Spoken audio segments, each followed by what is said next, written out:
Hello. Today we're going to be talking about St. Thomas Aquinas. So we are reading one short piece from him. It begins on page 119 of your textbook, and it's not very long. It's not very long. It only runs to 133, and it starts with some introductory material.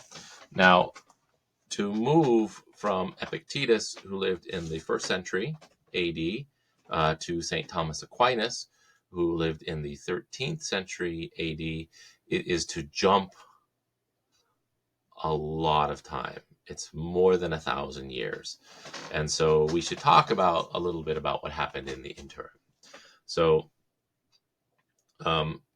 philosophy flourished in pagan Rome. And there, in pagan Rome, there were largely two competing schools. There was the Stoic school and the Epicurean school, and that's why we covered Stoicism and Epicurus last week. And it flourished for a long time under paganism, and then in the 4th century, there were some significant changes in the Roman Empire, especially with the reign of Constantine and the Edict of Milan in 313, which legalized Christianity in the empire, and then ultimately the conversion of Constantine. The empire, with some troubles. I mean, there was always, of course, we need to consider the reign of Julian the Apostate. The Roman Empire became the Christian Empire.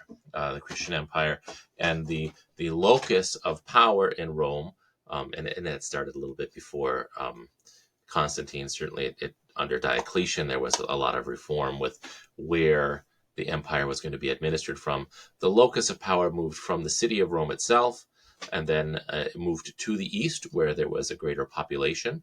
And during the reign of Constantine, a new city was founded, really between the Black Sea, which was in the ancient language is called the Euxine, and the Mediterranean Sea, on the Bosporus, which is the strait between the Black Sea and the Sea of Marmara, which is a small sea in between the two. So you have the Black Sea, and then you have the Bosporus, and then you have the Sea of Marmara, which is smaller, and then you have the Dardanelles, which empty into the Aegean, which of course is part of the Mediterranean basin. So a new city was founded on the Bosporus, Constantinople, and became the locus of power and civilization in the Roman Empire. And then Western Rome eventually fell to the barbarians. It fell to some Vandals, and then it fell to some other tribes. And finally it was ruled by Theodoric the Great, who was one of the Ostrogoths. There was a time, really in I believe it was the 6th century, when Italy was once again ruled by Justinian the Great, who was the emperor in Constantinople. But basically, after the move of power to the east, right, you had the emperors in the east, and you had Christian civilization thriving in the east. And in the west, you had really a time of troubles where there were some issues with the different Germanic tribes for a while, and then things started to improve under the reign of Charlemagne, Charles the Great, who was crowned Holy Roman Emperor on Christmas Day of the year 800. But then shortly after his reign, there was a short Carolingian Renaissance. Then there were trouble with the Vikings again, and after the trouble with the Vikings again, then the West kind of developed its own culture and civilization. It did come into contact with the East, beginning really in the year 1096. That was the year of the First Crusade. So the emperor in the East had called for assistance from the Christians in the West to defend the Holy Land against the newer Islamic faith that had been making inroads into that part of the world. So this is kind of where we're at. Christian civilization lasted a long time, and St. Thomas Aquinas in the West marks a high point. Christian civilization, um, I don't want to say that it turned away from the philosophical traditions of earlier antiquity, but I would say that certainly those traditions were not as important to them. They uh, and really not as important in the West as they were in the East. In the East, they developed their own legal traditions, their own new systems of law that were based on a Christian ethic that was different than what the systems of law had been under the pagan empire. Um, but philosophy proper um, saw something of a decline, and its place was taken really by a theology that was preoccupied with different questions and different methods of understanding and learning the truth. Now, one of the things that I did mention is that beginning in 1096, Christians in the West renewed their contact with peoples in the East as they kind of went on these crusades to try to liberate the Holy Land from the new Islamic inhabitants.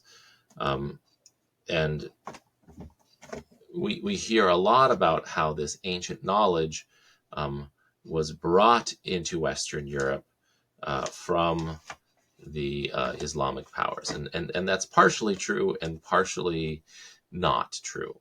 Um, it is true that when the Moors had conquered the Iberian Peninsula, they were an Islamic people, and they had the kingdom of Andalusia, which flourished for many hundreds of years there. They did have their own scholarship, and they did read the writers of classical antiquity, and that was one way that the writers of classical antiquity were brought back into the Western European tradition. However, that's not the only way. It is also true that when the Crusaders left the West and went to the East, they, of course, went through the more civilized places in the East, including Constantinople, where the writers of ancient antiquity had never been lost. And they did bring a lot of knowledge into Western Europe from Christians in the East. And so this was kind of sourced from two places. One place was from the Moors in Spain, or the Moors in what is now Spain. It wasn't Spain then. And then also from the Christians around Constantinople, having had new contact with the West.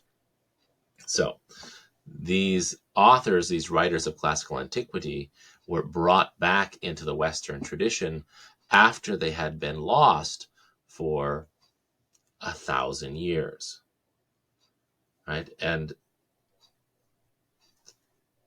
a lot of these men, in particular St. Thomas Aquinas, and then also his predecessor, St. Albert the Great, for whom the Catholics have a parish named in Houghton, were able to integrate that newly reacquired classical knowledge with the traditions of Western theology that they had developed on their own. Aquinas is probably the biggest thinker in this regard, and largely one of his life's work. Really, if you want to sum it up in a sentence, you would say, well, St. Thomas Aquinas did the work of reconciling the philosophy of Aristotle with Christianity. That's what he did.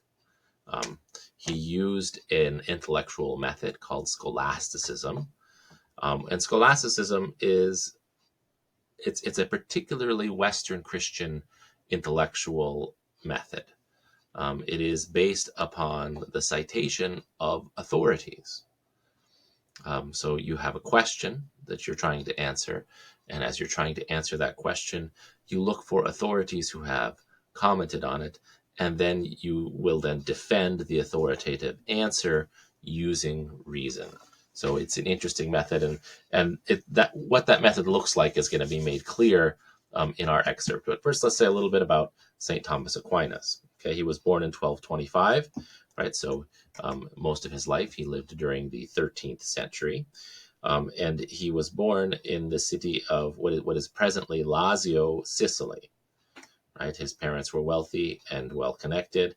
His brothers were in the military, and the plan for him was to become a cleric in a powerful order, right? So um, a lot of the politics in Western Europe at this time was dominated by um, religious orders, and particularly the Benedictine order at this time would have been the most powerful of those. They ran the great monasteries in Europe, right? And so we see right away he was a precocious student. The writer of your textbook tells us, and Thomas began his studies at the abbey that his uncle directed at Monte Cassino. So Monte Cassino is an abbot in Italy. It's still there. Some of you might be familiar with the term Monte Cassino because there was actually a battle waged there in World War II.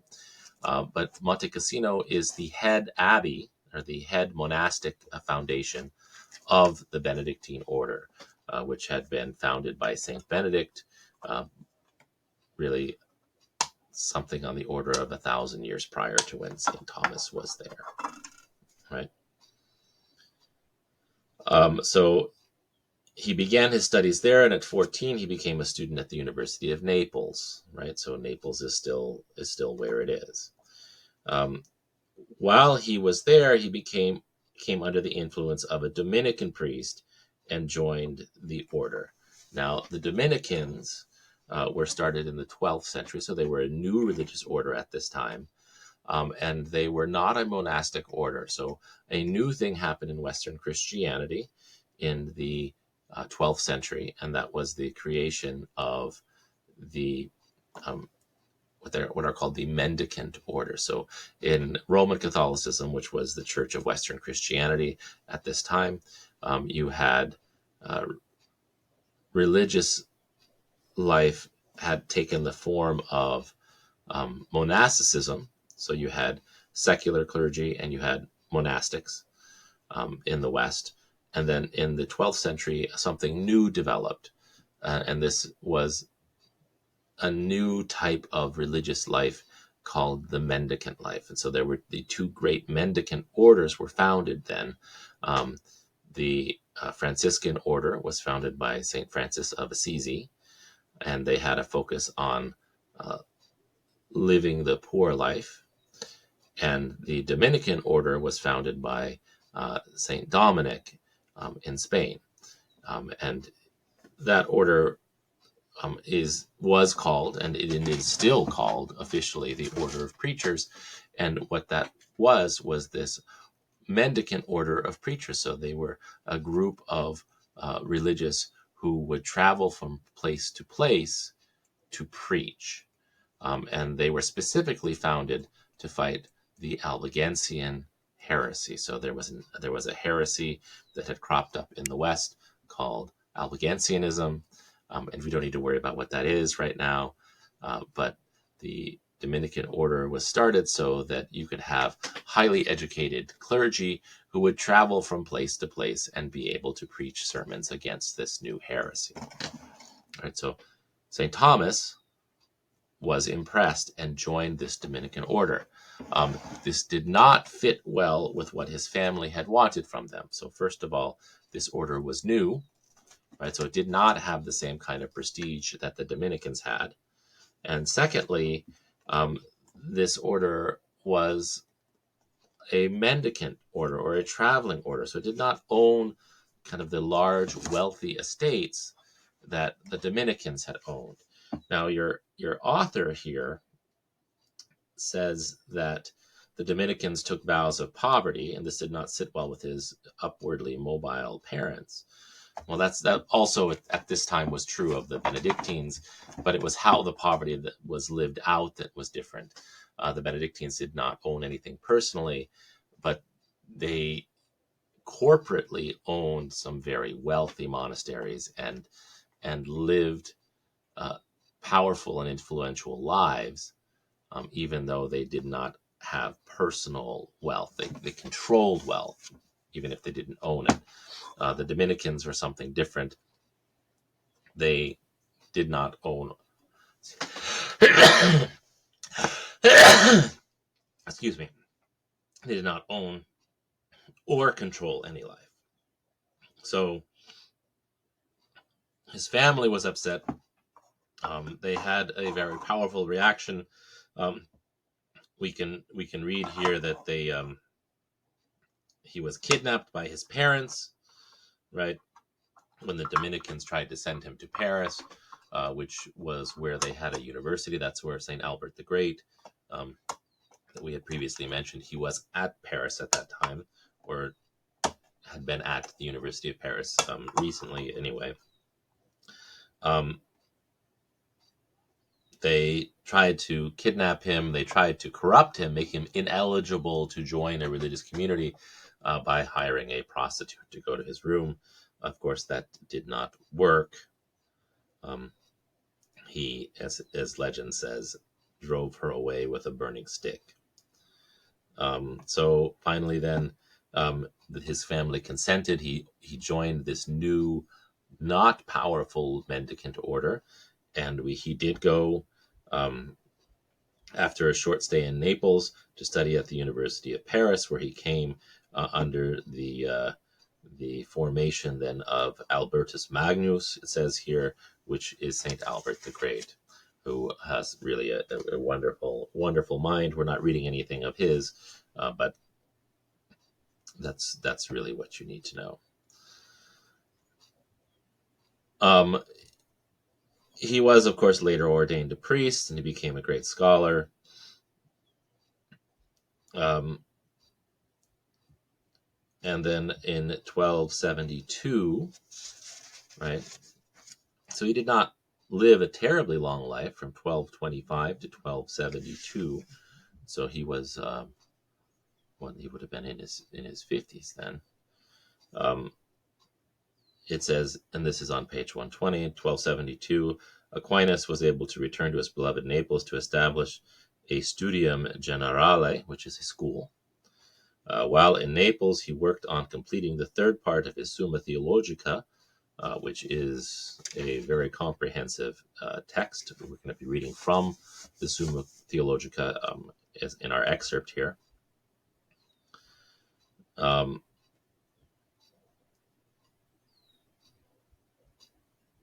And then in December of that year, he was dictating to his scribe when his assistant begged him to work.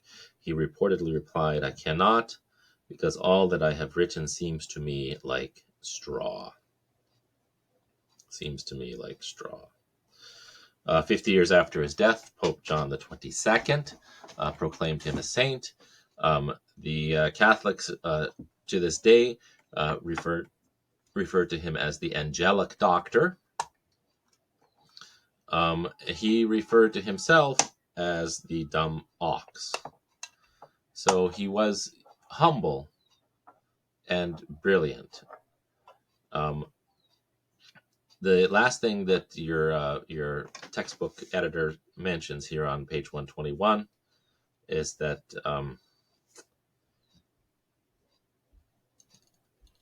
we're going to hear about natural law again later in the term, because we are going to be reading the letter from the Birmingham jail that is mentioned here in the last paragraph on page 121. So pay attention, because all of this stuff comes back again. So I want to say a few words about how the Summa Theologica is organized before we really get into the text. It's organized by questions, right? So what he does is he'll have a subject, and he'll divide that subject into questions, and they're mostly yes or no questions. And he'll answer a question, or no, sorry, he'll ask a question, right? A question that is of some theological significance. He'll ask the question, and then he'll list a series of objections to those questions. And the objections to those questions are answers, but they're the wrong answers, right?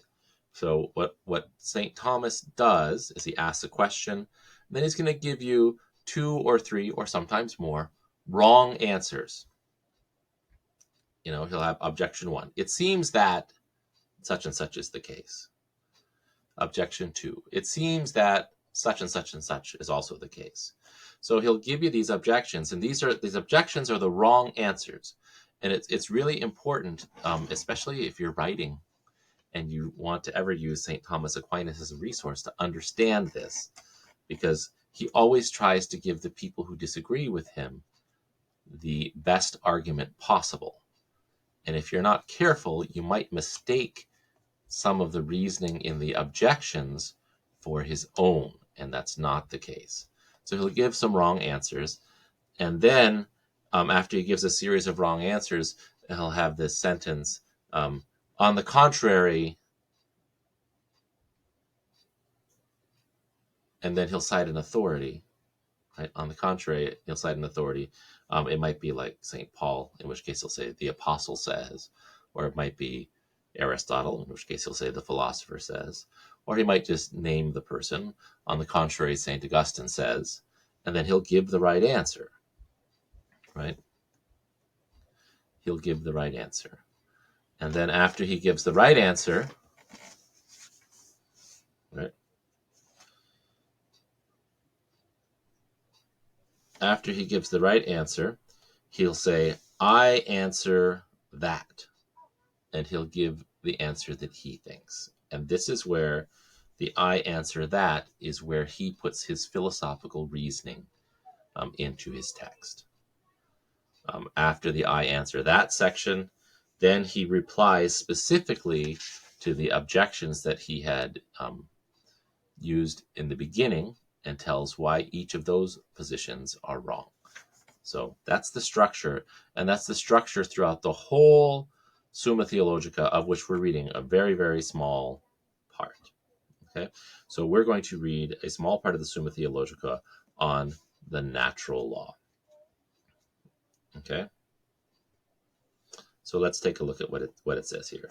So first, this is Summa Theologica, question, 94, right? Question 94 on the natural law. And he says, we must now consider the natural law concerning which there are 6 points of inquiry. See, so he's going to tell us what the questions are. What is the natural law? What are the precepts of the natural law? Whether all acts of the virtues are prescribed by the natural law. Whether the natural law is the same in all, and whether it is changeable. Whether it can be abolished from the mind of man. So those are the 6 questions. And our textbook editor is not going to give us the whole answer to each, but it's going to give us something on each of those 6 questions. Okay, so that's what we're going to be looking at. And this is just a few pages, but it gives us an idea. And so what the natural law is that the Roman Catholic Church at this time that St. Thomas Aquinas was writing, and in our own present time, believed that the natural law or the moral law was natural, and that it could be discovered by the use of human reason. And so he is asking in this section what that looks like. So let's look at the first article, and then we'll see some of this structure. Right? It says, we proceed, and this is still here on page 122. We proceed to the first article. Objection 1. So he starts with the wrong answers. Right? So what is the first article? Whether the natural law is a habit. Is the natural law a habit? He's asking. Right? So again, this is typical of Aquinas. This is a yes or no question. Is the natural law a habit? And then he's going to give the wrong answer. So the first thing he says is objection 1, it would seem that the natural law is a habit. So we already know that it's not. Right? Because he gives the wrong answers first. Right? It would seem that the natural law is a habit, for as the philosopher says, and whenever he just mentions the philosopher, that's Aristotle.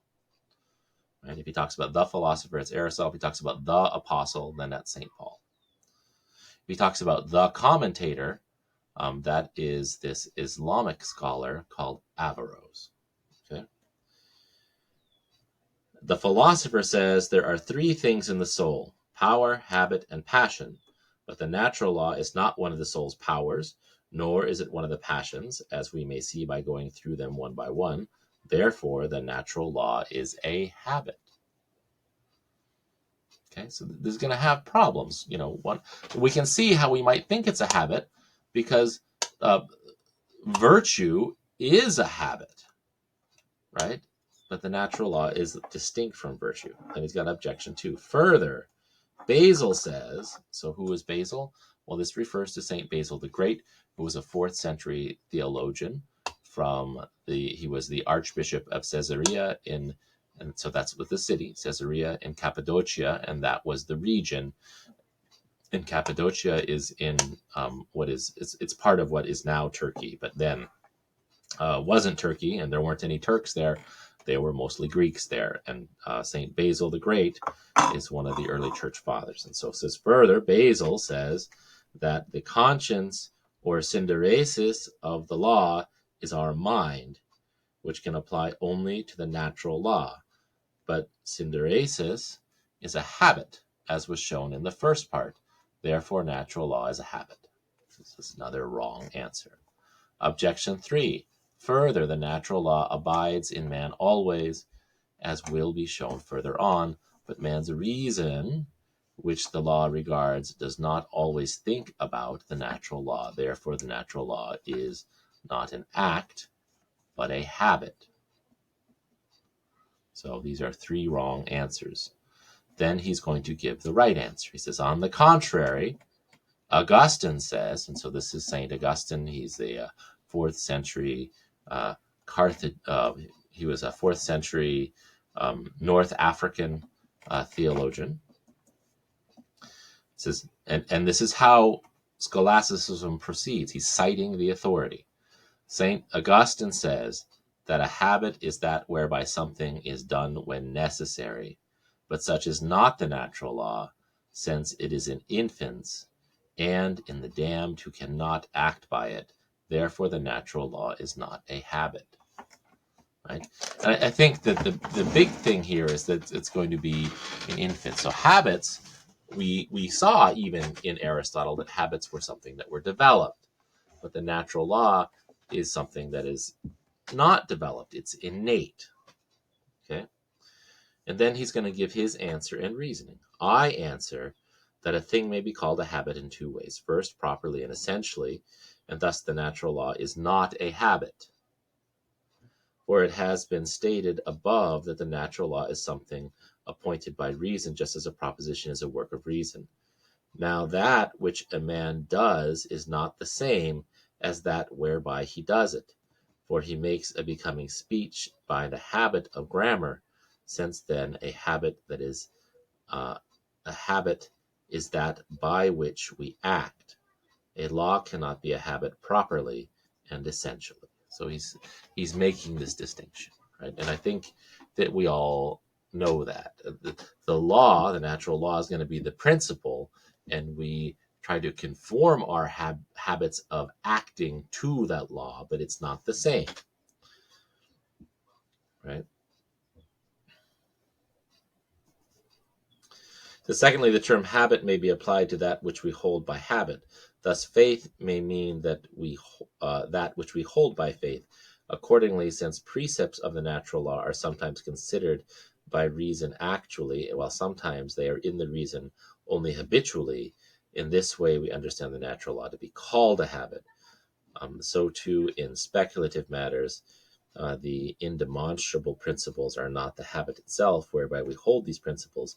Rather, they are the principles of which we possess the habit. Right? So, what is he saying there? Well, he's saying that something that we know that the habits are what has help us act. Right? The virtues help us to act in the right way, but they themselves are not the law.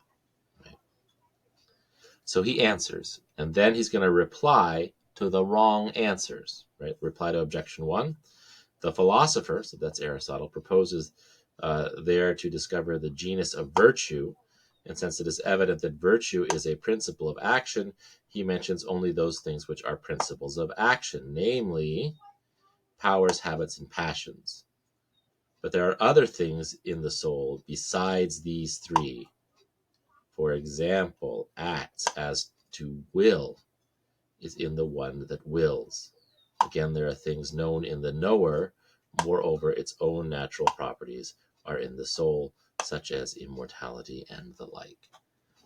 So the person who gave objection 1 did not understand Aristotle when he read him, right? Because Aristotle was only talking about these principles of action, but there are other things in the soul besides that, right? Reply to objection 2 is there. We're not going to get into what synderesis means. That's not really germane. And reply to objection 3, this argument proves that the natural law is held habitually, and it is thus granted. He doesn't do that very often, right? He grants that man holds it habitually, but it's not itself a habit, right? Because he says that we use habit in 2 different ways. So that's most of the first article. We went through it kind of word for word because I wanted you to see the structure of how St. Thomas structures his argument, because this is the method of scholasticism, and this is the only time we're going to see that.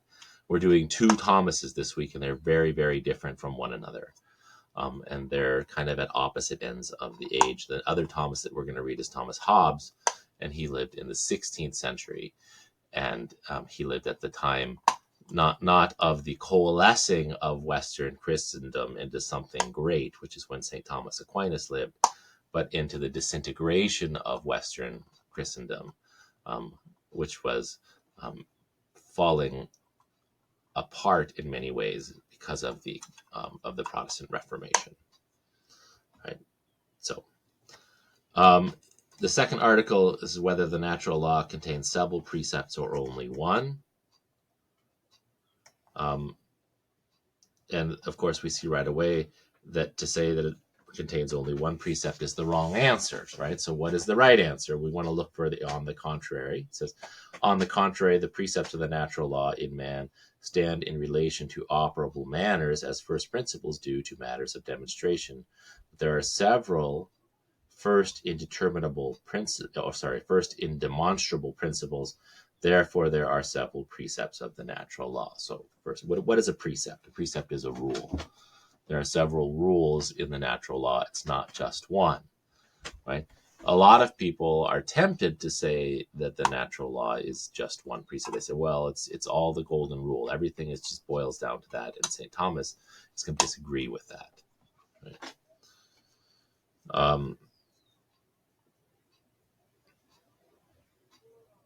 He says the precepts of the natural law are to the practical reason what the first principles of demonstration are to the speculative reason. So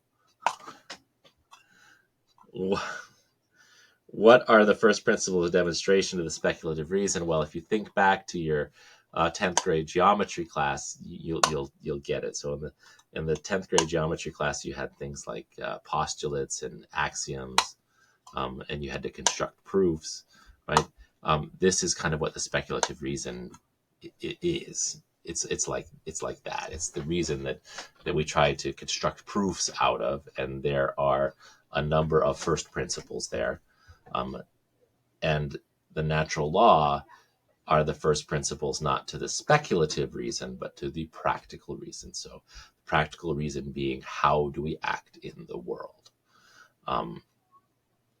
We'll see next week that Kant is also going to make this distinction between speculative reason and practical reason. And morality for Kant is all about practical reason, but he does disagree with Aristotle here, because Kant gets it down to the categorical imperative, and Aristotle or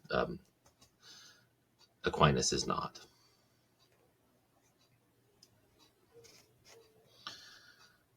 So let's take a look at the next one.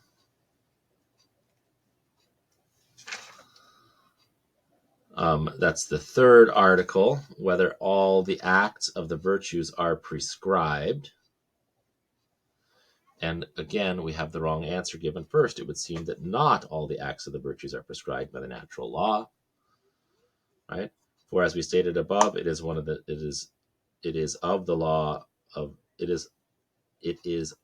the nature of law that it be ordained to the common good.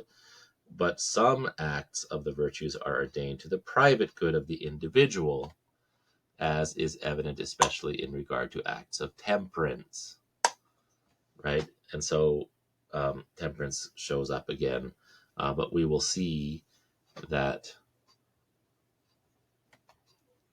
that's not what St. Thomas thinks. So let's look at what he thinks, right?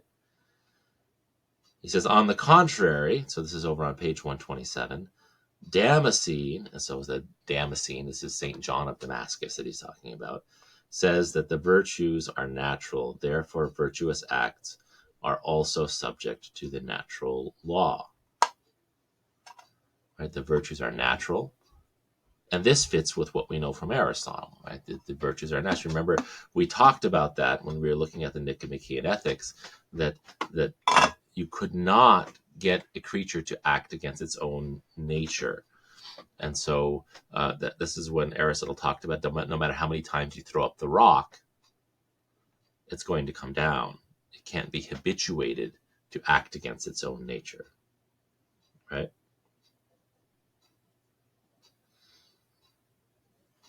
So the virtues are natural. Okay. And I want to like spend a little bit more time here because Aristotle, the part of Aristotle that we read talked significantly about this. Let's look here on page 127, about halfway down the page, where St. Thomas says, therefore, since the rational soul is the proper form of man, there is in every man a natural inclination to act according to reason, and this is to act according to virtue. So reason and virtue are going to go together. Your reason is going to help you to know what the natural law is, and it's going to also help you to cultivate the virtues necessary to implement that natural living in your life, or living in accordance with the natural law. Let's look at reply to objection 1, because it seems like that's a good one, right? That virtue or that the natural law is about the common good, and temperance seems to be about the individual good. But he answers, is that temperance is about the natural concupiscences of food, drink, and sexual matters, which are indeed ordained to the common good of nature, just as other matters of law are ordained to the moral common good. And so what St. Thomas is saying here is that there is that you yourself, the actor, are part of the common good, that your own personal good is part of the greater good of the community. And we're going to see that's going to come back also in the philosophy of Immanuel Kant next week, that principle. Okay. Let's keep going here.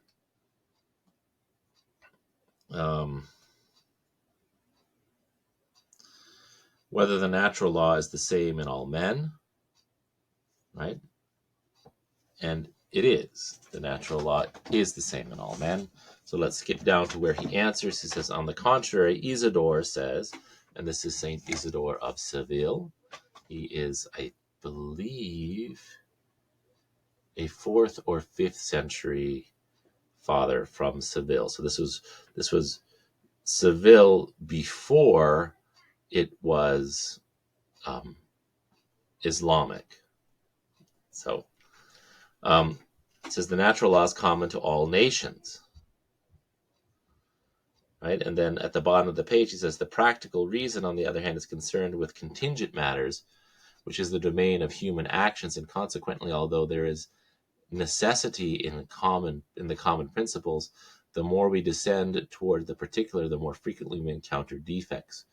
Accordingly, then, in speculative matters, truth is the same in all men, both as to principles and conclusions, although the truth is not known to all in regard to the conclusions, but only as in regard to the principles, which are called common notions. So he's drawing this connection again between what we know about speculative reason, which really is connected to science, or will be later on connected to science, and practical reason. And he's saying that these are the same in all people. And now we don't have this principle today. We believe that what is right and good and just has a tendency to be very circumstantially based, and Aquinas is can disagree.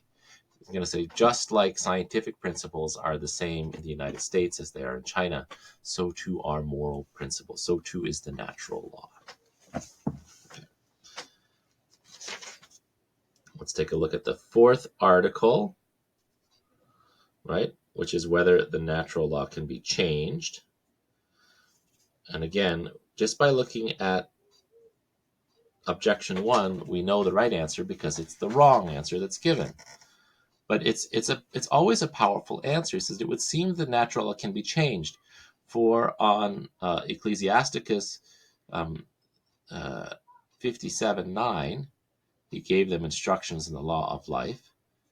The gloss says he wished for the law of the letter to be written in order to correct the law of nature. But that which is correct is changed. But that which is corrected is changed. Therefore, the natural law can be changed. So he even has scriptural defenses for the wrong answers, right?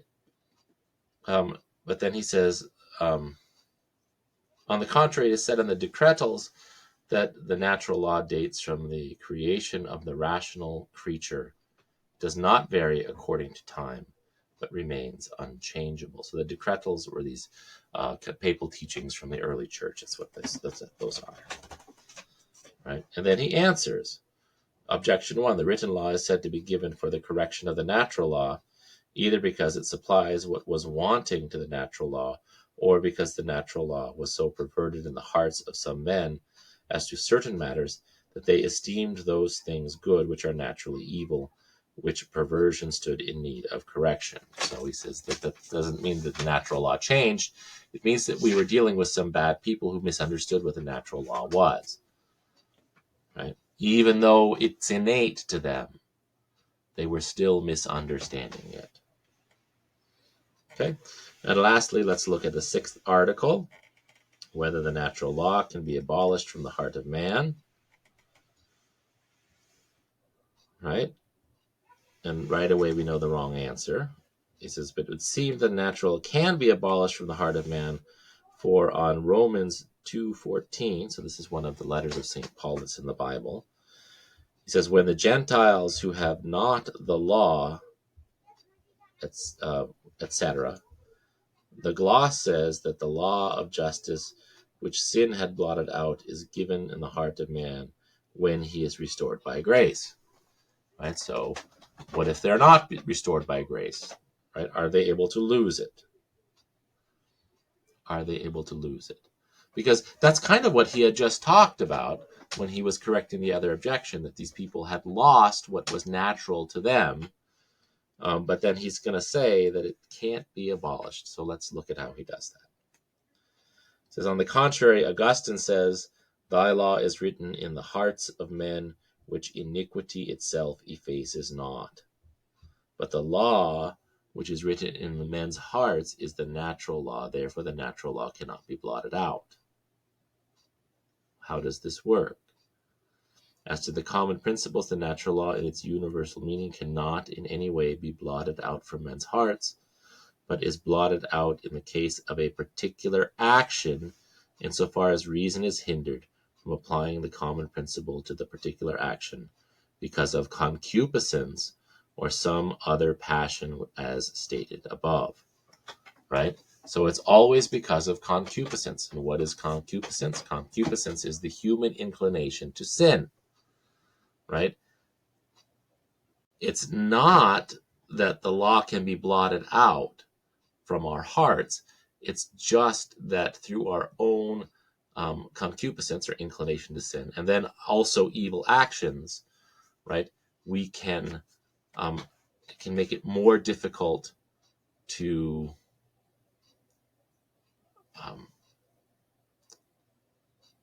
follow what we know is the truth. We become corrupted. But we can't become corrupted against our own nature. The nature stays the same. We just become corrupted so that we cannot actualize that nature in the world as well as we once might have been able to.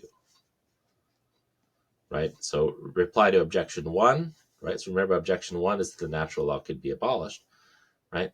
And he says, well, pretty much what we just said, right? Sin blots out the law of nature in particular cases, not universally, except through chance in regard to the secondary precepts of the natural law in the way stated above, right? Sin is what does this. A reply to objection 2, although grace is more efficacious than nature, yet nature is more essential to man and therefore more enduring. Right? And so this is really just a little taste of St. Thomas Aquinas. We want to know what this, high philosophical, theological thinking from the Middle Ages in Western Europe looked like, the kinds of things that it was concerned with. So we see that it takes Aristotle, right? Aristotle and his virtue ethics, and this inheritance from Aristotle and the Stoic philosophers. And what he does is he adds the natural law to it. So we have these law codes in Scripture, like the Ten Commandments and the 8 Beatitudes of Christ, and they're these codes of behavior. And what Aristotle does is he blends those laws, which are reflective of the natural law, with the virtue ethics that Aristotle and the Stoics developed. That's what he does. He's a great synthesizer. So he synthesized this tradition of religious law with this tradition of virtue ethics that came from before. That's what you need to know about St. Thomas Aquinas. Now, next time we're going to have a lecture on Thomas Hobbes, who is a very modern thinker, and just like, he's a very modern thinker. And Hobbes is going to give us something of a consequentialism. So there's going to be some similarities. There are similarities between Aristotle and Aquinas, and there's going to be some similarities between Aquinas and Kant, who we're going to get to next week. Hobbes, there's going to be similarities between Hobbes and Epicurus, although they're going to be focused on different elements. They're both focused on the consequences of our actions, not on the motivations of our actions. And there's also going to be some similarities between Hobbes and the utilitarians that come later, although he's not a utilitarian. He's not a utilitarian, although he is probably united with Epicurus in thinking that we need to avoid pain. Hobbes is going to be more focused on social pain. So that video will be posted later in the week. There will be a couple of quizzes this week, but the workload, I think, is a little bit lighter, which should give you time to work on that first midterm exam.